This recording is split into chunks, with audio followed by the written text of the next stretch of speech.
Hello and welcome to Pluribus Unum's Fireside Chats. Not as good as FDR's, but hey, it's something. So, I know I said in my previous episode that my paleoconservative video is my most controversial video yet.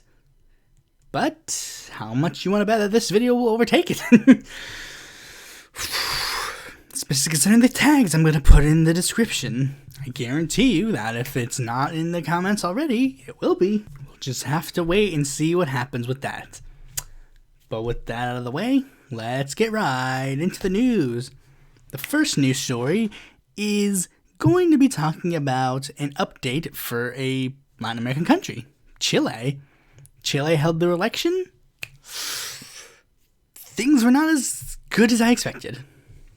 Okay, so basically, for those who aren't somehow unfamiliar, in the election, it was as expected that Boebert and Cast would make it to the runoff. However, it appears that Cast won the original vote, and now he's going on to round 2. And this is where things get a little bit complicated. Things rolled out kind of how people expected. Boebert and Cast, of course, were relatively close, and they're going to the next round. Seychelles, Provoste, Parisi are sort of in the middle. MEO, somewhat further away from those three, and then Artes being all the way at the bottom. But this is where things get a little bit interesting. You see, the way most people expected was it was gonna be like Boebert or Cast at the top, and then like Seychelles, Provoste, Parisi, MEO, Artes. But this is where things get interesting. You see, Parisi and Seychelles got really close votes. They were really close. And Parisi, despite the fact that he's not even in the country, that's one thing that I somehow missed, was that he wasn't even in Chile. He was in the United States the whole time, but he was not allowed to return to Chile because of strict COVID rules. Despite the fact that he was not there, he won 3rd place. And that was really unexpected. No, this is how close it is. Seychelles got 12.79% and Parisi got 12.8%. It was really close. And now, of course, people are wondering what the heck is going to happen in round 2. 3 of the candidates have essentially made it known who they're going to be supporting already. Artes made it very clear that he is not supporting anybody in round 2. And that is why Artes got 1% of the vote. MEO basically endorsed Boebert. He basically endorsed Boebert, but he basically gave him a warning. We don't have to come to you. You have to come to us. That was basically his thing. Provoste basically said unequivocally, I endorse Boebert in round 2. And now we get to Seychelles and Parisi, which is where things get a little complicated. You see, Seychelles is basically in talks with Cast right now to discuss whether or not he will be endorsing him. Well, he's technically not, but he's also technically I am in talks with Cast. But it's I don't know. I wasn't sure. I suspected that at least half of Seychelles' voters would vote for Cast, but I was like, what about that other half? Because what would that mean? Does that mean that the other half will vote for Boebert, or the other half will just stay home? Either way, that does not necessarily bode well for Boebert. Well, it does, because Provoste and MEO, their voters make him overwhelmingly win at this moment. But that's, of course, without factoring in Parisi and Seychelles. But here's where it gets a little complicated. Parisi is where it gets really complicated. You see, Parisi his party is center-right to right-wing, but Parisi's a little bit different. Parisi is a lot more in the center than his party is. And his party is sort of this vague populist party, so it's become very unclear what will Parisi do for round 2, especially considering Cast and Boebert are painting themselves as the populists. Boebert, of course, being a left-wing populist, and Cast being the right-wing populist, fascist, But essentially, here's what's happening. What Parisi is going to do is he's going to hold a digital plebiscite of his party members and his voters, and whoever they choose, he will endorse. He will make it publicly known, I am endorsing X candidate for this office. And honestly, I really do not know. Because I tried to look for like anything to indicate who Parisi would support, and I could not find a thing. I couldn't really find much policies for him. I couldn't necessarily find like statements from the other guys. Like I tried to find like did he say anything bad about Cast? No. Did he say anything bad about Pinochet? No. Like, I don't know. I honestly do not know who Parisi will support. I am unsure, and that unsureness worries me. I really do not know. All I know is this is going to be way closer than I thought it was. Like, at least if it were a Cast victory from the get-go, we would have just gotten that band-aid ripped off real quick. But now we're still in anticipation. I'm still holding hopes. I am still betting on at least half of Parisi voters to be smart. Or maybe even half of Seychelles voters. I'm betting on them at the very least not wanting to go down that road. But I'm not, when I say I'm betting on it, I mean I'm thinking that it might be a thing that might happen. I'm not actually putting money on this. We'll just have to wait and see how that happens. So anyways, moving from one country to another, we're going to be talking about the Green Party of Canada. Because the Green Party of Canada is apparently trying to get back on track. Now with the stupid bitch that is Annamie Paul gone, we now have to find a new person to lead them. They have chosen Amita Kuttner as the interim leader. They are an astrophysicist and founder of the Moonlight Institute, a non-profit that explores frameworks to adapt climate crisis. They were a candidate in the leadership election to succeed Elizabeth May, and they also served as the Green Party's science and innovation critic, and ran as the party's candidate in the BC riding of Burnaby North Seymour in the 2019 general election. And judging by the fact that I keep saying they and not he or she, gives you an obvious clue as to who they are. They are non-binary, and they are of course going to be serving as the first non-binary leader of a Canadian political party. Good on them. I mean, I'll be honest, there's nowhere to go but up with Paul. Like, Paul was just such an atrocious leader that literally anybody could have been a better leader. And I said that. Basically anybody could have been a better leader than Annamie Paul. And the Green Party finally got a clue. Annamie Paul, like, the party had 3 members, and 2 of them are gone now. Paul Manley is not in Parliament anymore, and the other one left to join the Liberals. And the only reason that you did not have a net loss of 2 was because the Liberals dropped a candidate for raping somebody. And the voters basically just went, green. We'll vote the green one. I don't know if they intend to run for the leadership election when it comes up soon, or if this is going to be a permanent solution for the time being.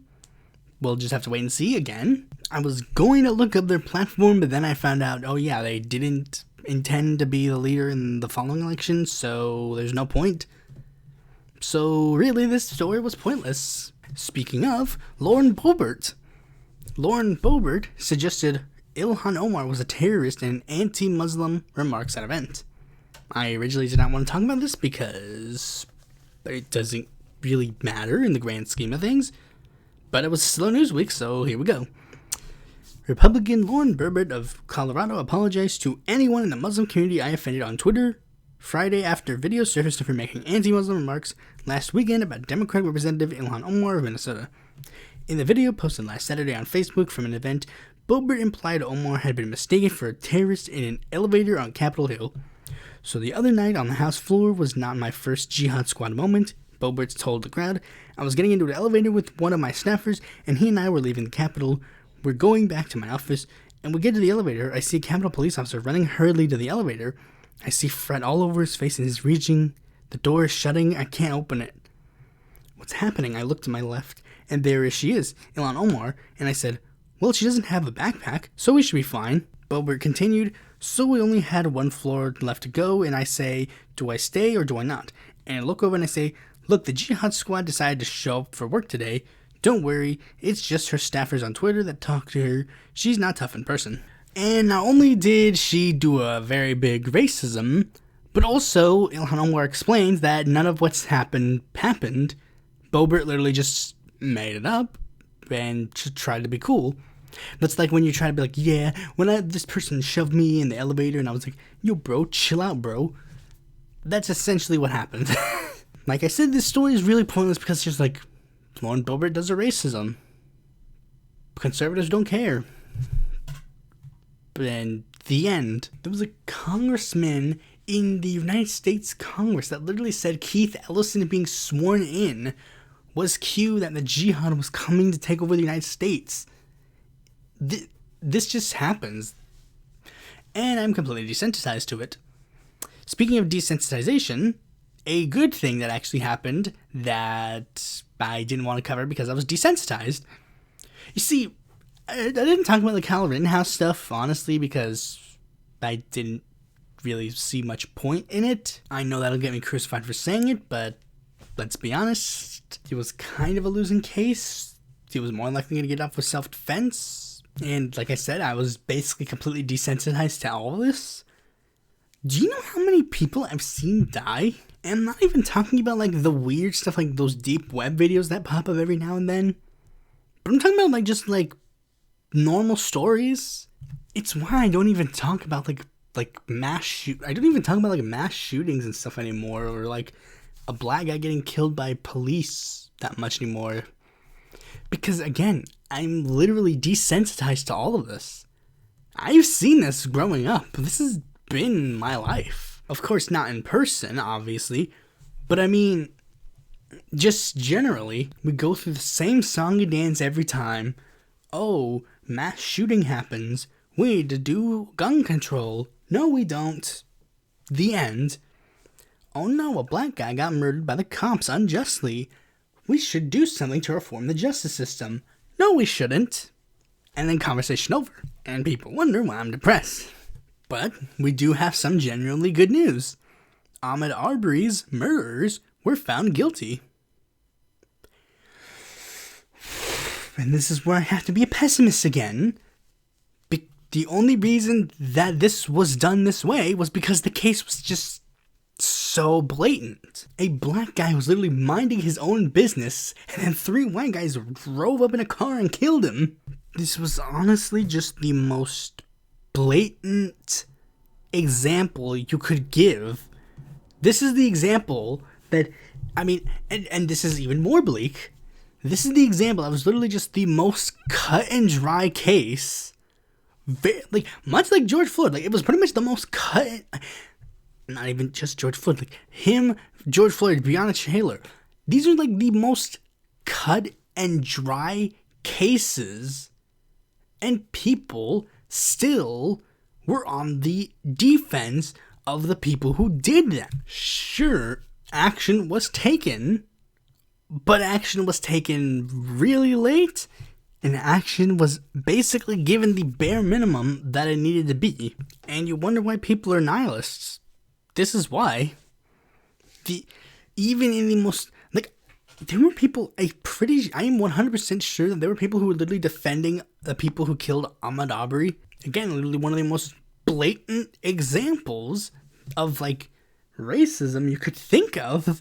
Literally, a bunch of rednecks just driving up and being like, let's kill the N-word, yeah. And, like, it is the most blatant, and yet there were still defenses.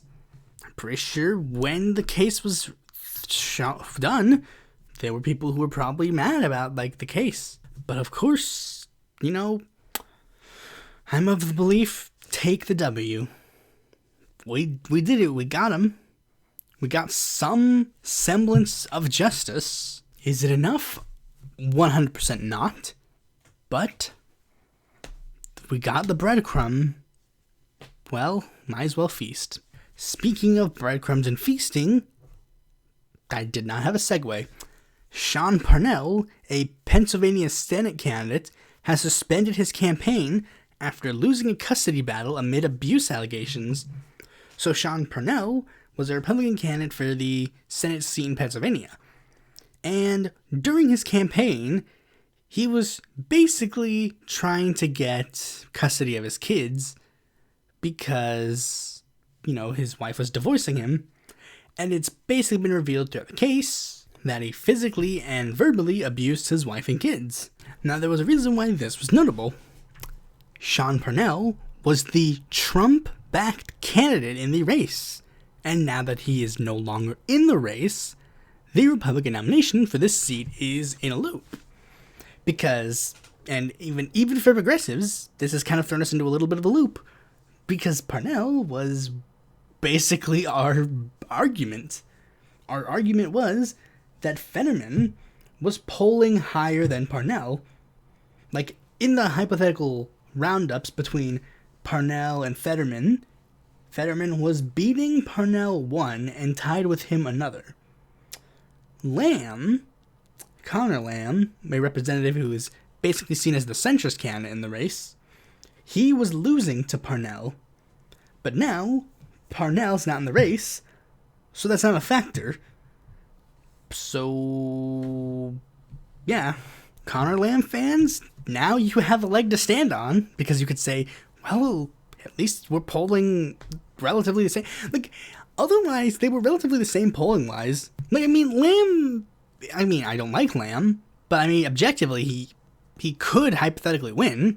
We'll just have to wait to see how polling plays out, especially considering we have to wait and see about Dr. Oz, because Dr. Oz is running in that seat, potentially. So, we'll have to wait and see.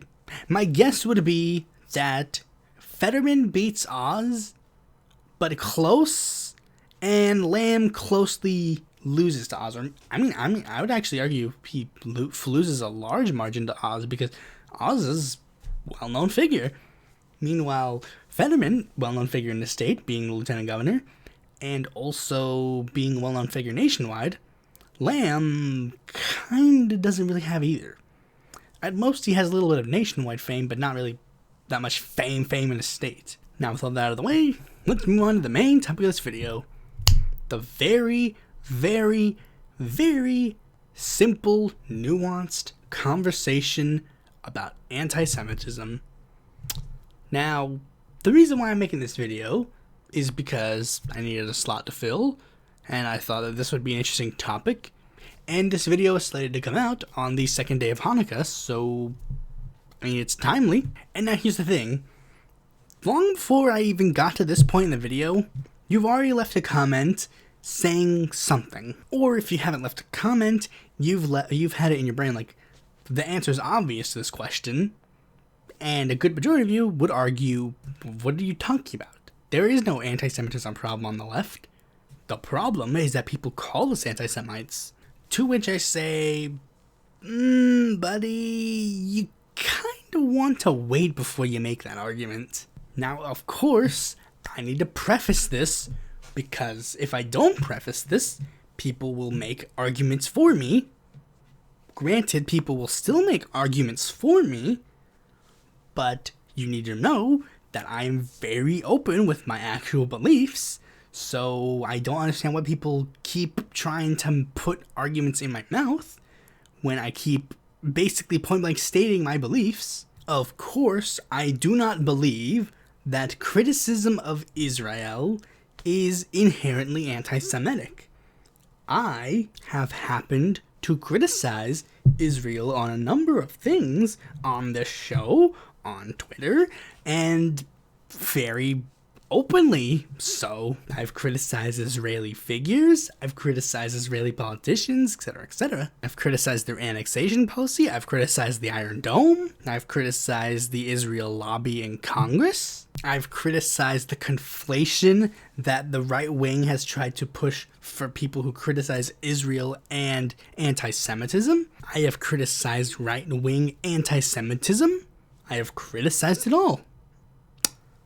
But that all also includes left-wing anti-Semitism, because it does exist. I should also acknowledge, one asterisk, it also includes the people who publicly claim to be left-wing, but of course do not necessarily adhere to left-wing politics. As I'm sure some of you will probably say in the comments, the people that I bring up are not necessarily left-wing in your eyes. That may be true. But that does not mean to other people they will not be perceived as left-wing, because a lot of them say they are. Now again, I need to keep prefacing, because I know a lot of people are going to put words in my mouth. I'm not saying that the BDS movement is anti-Semitic. I'm not saying that boycott Israel movements or criticism of Israel or anything of the sort is inherently anti-Semitic. But you have to acknowledge that when you bring these conversations up, some people are going to jump on that bandwagon, not for the right reasons. Take the America First Committee during World War II. Not everybody in the America First Committee was a Nazi supporter, but some were. Sure, a lot of people in the American First Committee had very legitimate concerns about the war. They felt that the United States couldn't afford it. They felt that the United States should probably be focused on their domestic policies rather than foreign policy. Some people may have just been inherently against war, period. But do you remember any of those people? Not necessarily. You may remember those people, but you not even remember their association. Norman Thomas was a part of the America First Committee. Nobody mentions him there. Sure, the America First Committee's founders were left-wing, but you don't remember those people. You remember Charles Lindbergh going around and giving speeches talking about how Jews were trying to, influence America to get in the war, and that was a nefarious thing to do. Did he openly say anything anti-Semitic or pro-Hitler in that? Not necessarily, but you read between the lines, and you see what he's saying. Now, here's another thing I should preface. The left does do a better job at handling anti-Semitism due to the left's inherent, heart, due to, them wanting to protect, people who are not as fortunate as them, people who are historically oppressed. They have done a better job at trying to quell left-wing anti-Semitism. Right-wing anti-Semites, they can just do whatever the heck they want. But the left does usually try to do a better job, and has tried to do a better job and trying to push the anti-Semites away from mainstream discourse. However, that does not mean that occasionally someone will slip in to mainstream discourse or that doesn't mean that they will not just build their own discourse outside of the mainstream. Now we need to tackle a couple of questions. Why? The biggest one is obviously, why does this happen? And I paid to be that guy, but I can shift the blame. It's actually the right wing's fault, kind of. You see, it's the right wing that builds the narrative that every single criticism of Israel is anti-Semitic. So, that does lead to a lot of people just brushing that off immediately when you criticize people quote-unquote criticizing Israel. You're immediately seen as being pro-Israel, and then they will immediately turn a blind eye to blatant anti-Semitism. And I hate to be this guy, but I can turn this all the way back to my discourse. And you know who I'm talking about. Chad Wilson, William Pounds, and Cynthia McKinney. Cynthia McKinney is a blatant anti-Semite.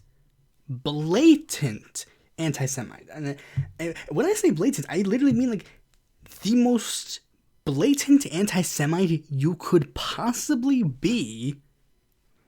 She took an article that said only 4 million people who died in the Holocaust have been identified and turned it into, so I guess there weren't 6 million after all. She tweeted an article where Putin said that Jews in Russia were the ones who committed Russiagate, and she said, let's look into this.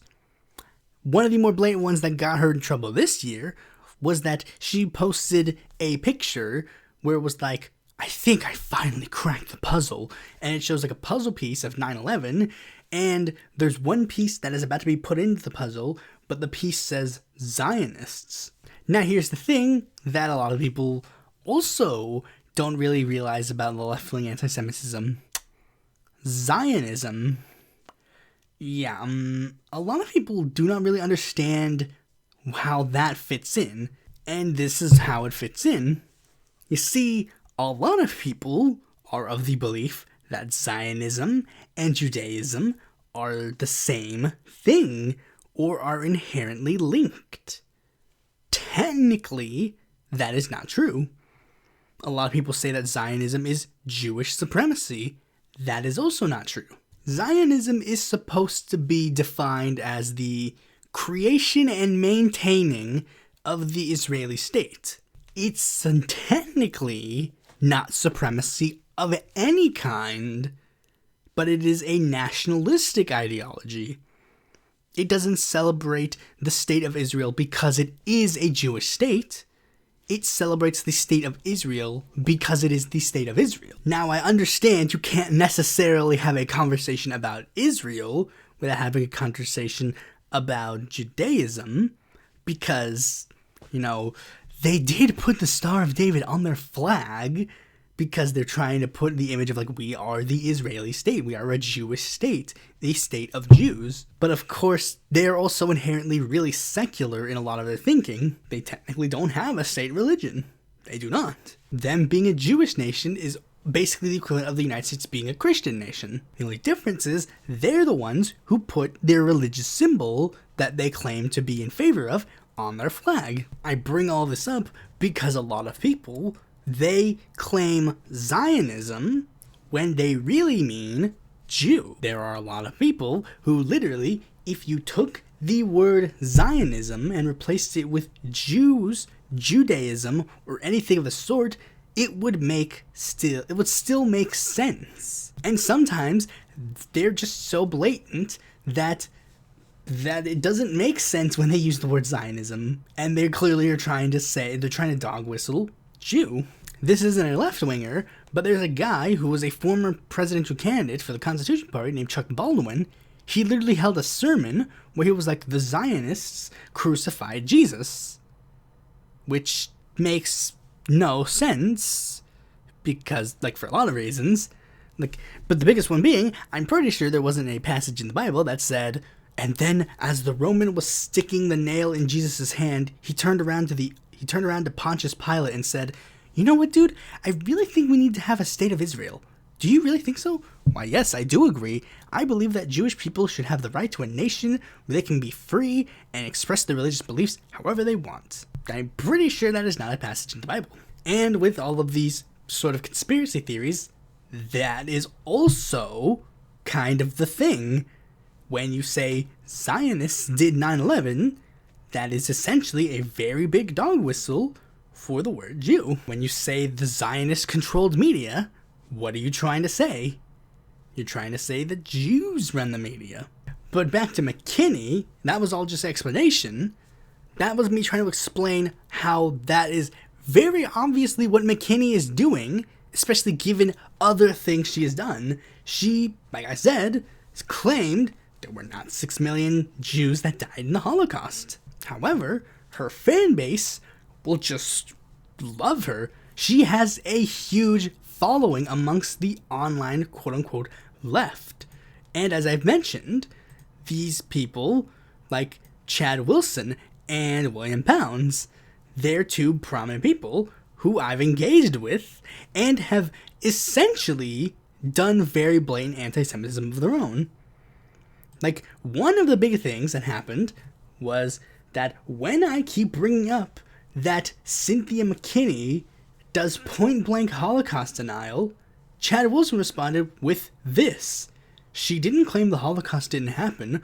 One should always ask questions on the accuracy of official narratives. That's not anti-Semitism. To which I bring up this fact. This is the definition of Holocaust denial. Holocaust denial is a conspiracy theory that asserts that the Nazi genocide of Jews, known as the Holocaust, is a myth or fabrication, but it exemplifies itself in one or more of the following statements. First, the most obvious, given the name, is that they believe that the Holocaust is a hoax. Done by who? It could be the Allies, Jews, Soviet Union, whatever. It doesn't matter. What matters is they think the Holocaust did not happen. But of course, that is not the most prevalent form, because that form is the most blatant. There are other lesser forms that try to exert themselves. First, the ones that are like, oh, well, they didn't actually use concentration camps or gas chambers to do genocide at all. Another one is, oh no, they only wanted to deport Jews. They didn't actually want to exterminate them. But the most prevalent modern day version of Holocaust denial, the one that I've been building up to, that I keep bringing up and they keep ignoring, is the version that says that, yes, the Holocaust did happen, but it was not as big as people think it was, usually saying that 6 million was not the number. And one of the most blatant ways that it is explained to people is, look, I'm just questioning history. There's nothing wrong with questioning history. And they will jump on the bandwagon of like, oh yeah, you're just like going with the neocons or the neolibs. Again, even if it is very blatant. Like, me and William Pounds got into a long argument where I pointed out her, like, Cynthia McKinney doing a blatantly anti-Semitic statement, and he just didn't listen. It's literally like, this is literally the conversation. I said, like, here's her saying that she believes that Jews did a conspiracy theory. And he says, well, yes, we do need to analyze the implications of Israel. I was like, no one mentioned Israel. You're the first person to mention Israel. The word used was Jew. Well, I understand that we need to accept. No, you don't understand. You're not talking about Israel. The word used was Jew. Well, we do need to analyze. No, listen, you're not listening to me. Cynthia McKinney did not say Israel. Vladimir Putin, who she quotes in the article, did not say Israel. They said Jew. Jew, Jew. And of course, they will engage in their own forms of anti-Semitism. Bringing up Chad Wilson again, because Chad Wilson, I am so, amazed that I did not see this prior. Because this is just the most blatant thing that just throws all of his arguments away. I found a tweet of Chad Wilson during the 2020 Green Party primary where he states, without any hesitation, that Dario Hunter, the only Jewish candidate in the race, was a dual citizen of Israel. Unsurprisingly, I would not bring this up if Dario Hunter actually did have Israeli citizenship. Funnily, he even, he did this twice, and in one of them, he linked an article that literally did not say that at all. Now, you might be wondering, Why do I bring all these people up? Cindy McKinney's a has-been congresswoman. Nobody cares about her anymore. Chad Wilson, he got 5 votes in the Green Party primary. Who the hell cares about him? I'll tell you who cares about him.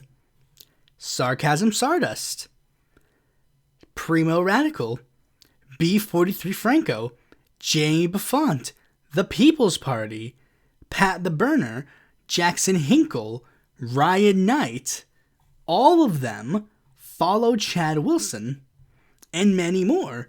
Kobe, the guy who screamed at Cory Bush at that one meeting, Yo Pasta, March for Medicare for All, followed and retweeted him, and it was only after I called them out that they, unfollowed him. Speaking of, that is another group that fits in a category that I'm about to mention, but I'll get back to them when I talk about Cynthia McKinney. Cindy McKinney is still well-liked. She is still brought on people's shows. She's still brought into the political conversations. There are people who they're like, I voted for her in every presidential election since 2008, said Steve Oinkinen. She was invited on the combo couch. She's invited to some random conservative show to say that Donald Trump won big, won Georgia, and won black. But of course, that's not the part that they care about. They rarely care about that part. What they mostly care about is her criticisms of Israel. Her being like, oh yeah, Israel has bought Congress and blah, blah, blah. I was one of the biggest anti-Israel opponents. Your dad was also a big anti-Israel opponent. And you know what he did when you lost your seat? He blamed Jews. That's literally what happened. Bill McKinney, Sydney's dad, literally blamed Jews for her losing. Apples does not fall far from the tree, my friends. And last I checked, I didn't see Cynthia denounce that at all. In fact, she kind of does parrot it. Now, of course, that doesn't necessarily mean that those people are anti-Semitic. Their statements might signify that, but we'll get to that when we get to that. Let's move on to March for Medicare for All, because that's an organization that really just... How could they honestly just... And this proves my point, because they're going to be the biggest examples that I'm going to bring up for this next part. I saw them go through many flirtations with anti-Semites. That was, of course, that big thing where, some people trolled them into having Matthew Heimbach be promoted as a speaker, an avowed neo-Nazi. Then they listed a bunch of organizations that supported March for Medicare for All, and one of the organizations they listed was the New Black Panther Party, an openly anti-Semitic group. Then there was their support of Chad Wilson. I'd be like, yeah, Chad Wilson, yeah, we like you, blah, blah, blah. And it's like... And then there was another person that they followed. It was just some random Twitter account that literally was just like, yeah, Jews like Jeff Campbell, or the reason why we can't win. And it's like, again, very blatant anti-Semitism. And yet, March for Medicare for All appeared in their follows. They were following them. And you see this common trend that I already brought up. A lot of people follow Chad Wilson. I guarantee you, if I showed them the stuff Chad Wilson has said, they'll immediately unfollow him. But here's the thing. There's no way they haven't seen it, or there's no way that they haven't at the very least heard of it already. And that's kind of another problem. It's not even necessarily that they're openly, these groups or people are anti-Semitic. It's that they're willing to tolerate it. Or they're not willing to vet people properly. All of the instances of March for Medicare for All and these, anti-Semitic people, all of a sudden, their associations are cut. They no longer are affiliated with these people anymore. But yet there are a lot of people that they are affiliated with that still hold those affiliations. Yeah, sure, they may not have, platformed the anti-Semite, but they platformed the person who did platform an anti-Semite. Especially, very more blatant ones, Sarcasm Stardust literally had, a white supremacist on her show. And it all stems from that veneer of, oh, well, these guys aren't anti-Semitic, because they've heard the argument, oh, yeah, Jeremy Corbyn's anti-Semitic because he criticizes Israel. Ilhan Omar is anti-Semitic because they criticize Israel. Like, they've heard this argument a million times, so they've become desensitized and are willing to just literally let real anti-Semitism flow through. And they will stand on a hill and literally defend point blank actual anti-Semitism. Like, this, I wouldn't say that this was a problem if this was just something that would be dealt with, like, logically. Like, March for Medicare for All, I bring them up again, and, like, this is why I think there is a problem. What did March for Medicare for All do when I pointed out the new Black Panther Party was an anti-Semitic organization? They deleted the tweet where they said the new Black Panther Party supported them. They did not make a statement decrying what the new Black Panther Party had done or anything of the sort. They just quietly deleted the tweet and hoped people would forget. Same thing happened when I brought up the Chad Wilson thing. They just deleted their interactions and hoped people would forget. There wouldn't be a problem if they acknowledged it and called it out. And the same could be said for Chad Wilson. If literally he looked at Cynthia McKinney's anti-Semitism, said, you know what? Yes, she is anti-Semitic. I see, at the very least, why you may perceive her to be anti-Semitic. And I will look more into her and hopefully come to a better conclusion about her personal viewpoints, especially since I have her literally on speed dial, apparently, and we can hopefully acknowledge and try to build a better, more tolerant left. That's not what he responded with. When I showed him point-blank anti-Semitism, he reacted negatively to me. When I point out to him that one of his most adherent followers point-blank says that there is Jewish supremacy and that they need to be, like, super hyper-focused on Jews, and that he believes, I don't remember exactly what the freaking Brian Aguilar guy said. Like, he said extremely, like, point-blank anti-Semitism. Like, literally to the point where it's literally like, I literally tweeted at him, did you drop your Nazi slash? When I pointed this out, he was hostile to me, not to the anti-Semitism. And in fact, another thing, I literally point-blank showed, like, again, point-blank anti-Semitism, when I pointed out that David Rold, another Green Party presidential candidate, was very openly anti-Semitic, saying, like he tweeted, he posted on his Facebook a picture of, like, one of his signs where it's, like, the flag of Israel being flown in the Twin Towers. And I point blank say, like, yeah, I mean, he's pretty anti-Semitic, so I think of all the candidates, he's probably the least, like, I hate him the most. And they responded with, like, no, I'd take him over Howie Hawkins any day. And it's like, that should have been the first clue.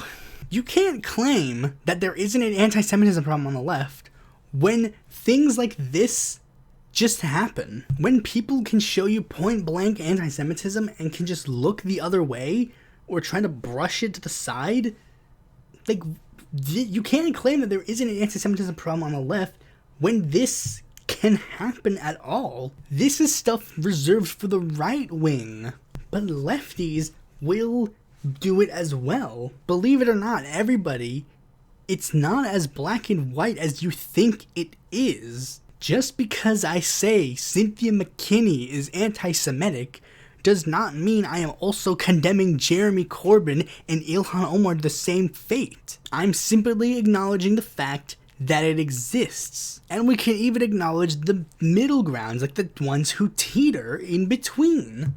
Like George Galloway. George Galloway, honestly, throughout this whole process, I have been, like, flipping back and forth on whether or not I think George Galloway is anti-Semitic or not. He does a lot. He does do a lot of the words that are supposedly like, oh yeah, I'm not anti-Semitic. Like, he says that there isn't a massive Jewish conspiracy about the Jews running the world or anything of the sort.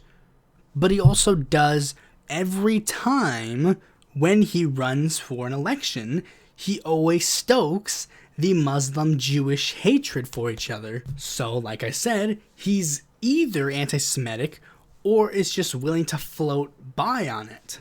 And people will do it in, it's not as point blank. Sometimes people do dog whistle. And granted, they don't do it badly, but they do it nonetheless. Here's one that became very blatant. Bronx Bolshevik literally, posted a thing where it's somebody said, to partisan girl, a person who's quote unquote, who's supposed to be on the left, but is a Syrian Assad puppet. Essentially, they tweeted at her basically saying oh yeah, why do you think the Zionists are the ones who are in control of the media? And then posted a picture of a bunch of prominent media figures with the Star of David next to them. And then it's basically saying hey, if Jews are only 2% of the population, isn't it a bit weird that they're overrepresented in the media? A little suspicious, would you agree? It's well, no. Another one that I can find because it was deleted, but I 100% remember this happening, was with a Green Party candidate by the name of Joe Manchin. Joe Manchin was you may remember him. He was some guy who was I don't remember. He was the Ohio District 12 candidate for and then there was a huge controversy because it's the Green candidate might have split the vote, but it wasn't. But people just blamed him anyways. But he posted a thing where it was oh yeah, here are all of the members of Congress that have a dual citizenship with Israel. And it's that's weird. I don't think that dual citizens are allowed to serve in Congress, but I could be misremembering that wrong. But then a quick glance, you see Alan Grayson, Russ Feingold, Bernie Sanders, Dianne Feinstein, and then you realize, wait, this is just a list of Jewish members of Congress. And then when you get in the comments being yeah, this is literally just point-blank anti-Semitism. This would be the equivalent of you posting the Rothschild conspiracy theory, and then Manchin responds oh yeah, but the Rothschild conspiracy is real. That's another thing. The thing is, the left gets really dumb and really point-blank, in the anti-Semitic field when it comes to basically 4 subjects. When it comes to Israel, George Soros, the Rothschilds, and the G-Hive. And that's where they go into the anti-Semitic territory for the most part. Again, people will keep denying for all of them, but if you, the Rothschilds conspiracy theory is just a conspiracy theory. And so is the conspiracy theory that Jeff is some rich guy who's working with Deborah Wasserman Schultz. Literally, that is the theory. The theory is that Jeff Campbell, a Jewish guy, is working with Deborah Wasserman Schultz, and that he's rich, and that he's hired a bunch of bots or paid actors or whatever. You literally created a Jews run the media, but then do it for freaking people who dislike a tweet you make. And that's basically how I figured out a lot of people. I see people, people have come to me and basically be I don't even realize this is how stupid it is. I got into a debate with somebody, and for some reason, they interpreted me saying that the Rothschilds conspiracy theory is fake was me saying that the Rothschilds family didn't exist. And they literally posted pictures of the Rothschilds family, see, they are real. It's that's not what I said. I'm saying that they don't control the finances of every human being. I'm saying that they don't have a hand in the Federal Reserve and are trying to bleed money out of the American people. And they just are loser. And for some reason, Twitter flagged them responding to me as a tweet from me. And I've gotten to the point where I'm so weary that literally anytime somebody mentions the Rothschilds, I immediately go, there's a tweet from Professor Zinkis that's sort of if you like your Chateau Lafayette Rothschild 1982, you can keep your Chateau Rothschild 1982. Basically, he was making a tweet mocking Pete Buttigieg. He basically made a joke, where it's if you like your healthcare, you can keep your healthcare, but for Pete Buttigieg when he was at the Wine Cave meeting. But I immediately got sus by that wine. Of all the wines you could have named, you chose that one. It could be a coincidence, but then again, it couldn't. Maybe it's not. You never know. And similar, and this isn't even just like the mainstream figures. Like, there are a lot of normal people that feel this way too. Like during, I hate to be this guy, but like during the George Floyd protests, there were some people who did some bad things. On May 30th, 2020, during a George Floyd protest, synagogues were vandalized and looted, and one was tagged "Fuck Israel" and "Free Palestine." Granted, it could have been nefarious actors that might have genuinely just didn't care about the issue and just wanted to spray paint that just for the lulz. But then again, maybe it wasn't. Another incident happened almost 1 year later, where a Jewish man was chased by cars draped with Palestinian flags. Granted, I think in that particular case, those people were sympathetic to like actual like groups in Palestine like Hezbollah, but granted, they were still part of like their local Palestinian rights group when stuff like that probably should have been vetted. Like a couple of days later, 3 Jewish people assaulted a teen and were like yelling at him saying like, "Free Palestine, we'll kill all the Jews." Another case happened with Joe Borgen, where he was assaulted by 3 pro-Palestinian activists who were screaming at him, "Fuck Israel" and "Fuck Jews." Now, again, I have to keep prefacing, I need to keep explaining, yes, these people could have been just genuinely nefarious actors who were not associated with, like, left-wing movements. But then again, maybe they were associated with left-wing movements. Maybe these people were, like, supposedly part of, like, the genuine criticism of Israel or genuine, like, advocating of Palestinian people. Maybe they were on that front, and then maybe they got more radicalized, or maybe they were just of that viewpoint because they inherently hated Jewish people. Dog whistles and sneaking in can be a big thing. Like, this is one that I don't know why I didn't mention it until now, but like the alt-right notoriously coined a phrase that was essentially supposed to be a dog whistle. It was supposed to be the phrase that they would espouse would be "open borders for Israel." Well, on the surface, that seems like a left-wing statement to say. Lefties are supposed to be open borders people, right? But of course, that's not what they mean. They don't actually mean they want Israel to have open borders. What they actually mean is they don't want Israel to exist. They are of the viewpoint like open borders basically means the country doesn't exist, so they don't want the country to exist. I mean, anti-Semitism was such a problem for the left that I literally made this.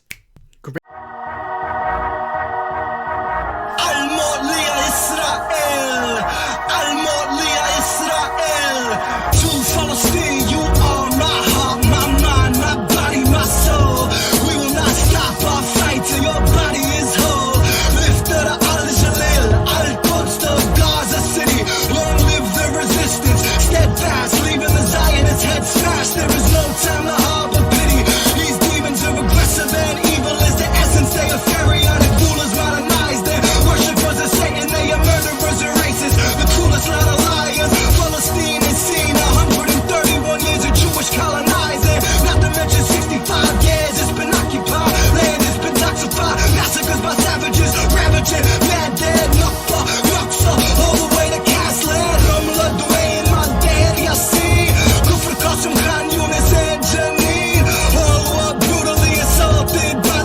Granted, I'm not necessarily a fan of that video. I like what the video was trying to espouse. I probably should have edited it better, but I do believe that the video had its purpose.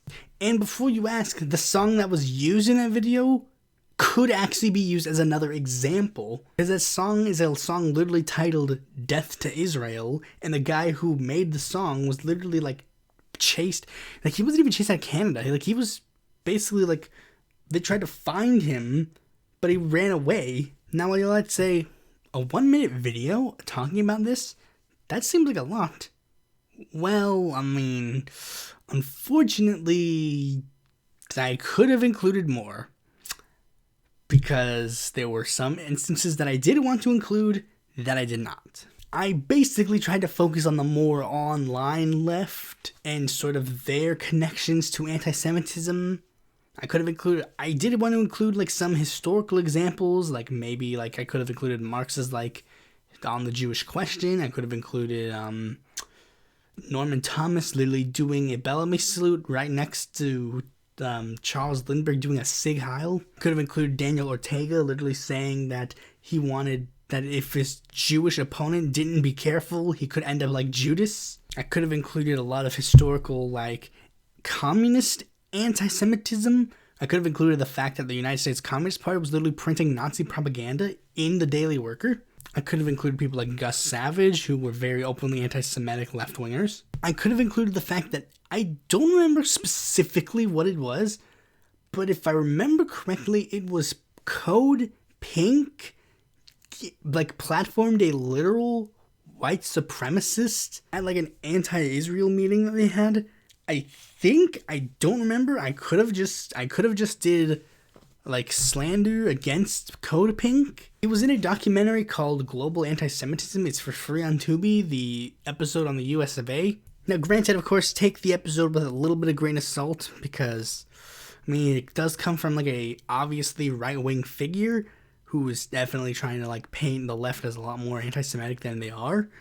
But genuinely, don't take that completely and just throw it out of the trash. Give it a watch and actually look at it. Like, I knew going into that episode, like, I mean, the rest of the episodes are pretty good. I knew going into that episode, as soon as, like, I think he brought up BDS immediately, and then I was like, okay, I think I know when I can kind of take him a little less seriously on this subject, but don't completely discount him. Especially considering he does go over right-wing, like, anti-Semitism, obviously, because you can't really do a segment or a video on anti-Semitism without talking about right-wing anti-Semitism. Even in this episode where I'm talking about left-wing anti-Semitism, I brought up right-wing anti-Semitism a lot. You can't really have a conversation about anti-Semitism without bringing up, like, white nationalist anti-Semitism, because that takes up literally, like, 80% of the anti-Semitism. Now, a lot of people are probably going to be watching this video. I mean, if the tags work, then a lot of people will be seeing this episode, especially ones that probably don't want to see this for many reasons. Some people might not want to see this because I call out anti-Semitism a lot. Some people might not want to see this because they don't want to acknowledge left-wing anti-Semitism. There are some people who might see this who don't want to see this because they just don't like talking about anti-Semitism because they've been victims of anti-Semitism. If there's one silver lining that I can come to, is this. That video that I made, like that little like 1 minute video that I did, that song is 6 minutes long. Going in, I half expected to have to fill the entire song with examples. And as depressing as 1 full minute of that video was made, and 1 full minute of that song had examples, I did struggle to find some of them. I do think that if I dug deeper, I could have found more examples, but it's a good thing that me scratching the surface gave very few examples. Granted, they are prominent examples, and yes, of course, bringing them up does mean that the issue exists. But as I've stated, and as I will state, the left has historically, and seems to continue, to try its best to try and push hateful elements away. This message especially comes to any Jewish person listening to this. Yes, there are a lot of people who do not like you, who for some reason just think of you and do not get happy. That is unfortunate, and that is sad. And at a glance, it seems like there are a lot of people who think that way. But that's not true. There are a lot of people who care about you, who like you, who love you, that when they see you do something traditionally Jewish, like play dreidel, or do read the Torah, are fascinated with you. They love your culture. They love who you are. They love you as a person. That they know that the world would be a different place without you. That look at the atrocities that have been done to people like you in the name of a hateful ideology and look at it with disgust. That are grateful that they didn't succeed and will do everything in their power to make sure something like that doesn't happen again, whether it be under the name of a right-wing banner or a left-wing banner or a banner of any sort. People that are willing to call out hateful people, even not knowing who you are as a person, because you don't deserve that. You don't deserve people to hate you for nothing. You don't deserve people to hate you for simply existing and living a happy life. And the best way for us to make this bad stuff go away is to continue calling it out, both as people who are directly affected by this hate and people who are not. Do you really think I'm affected if somebody is screaming anti-Semitism? No. But that doesn't matter.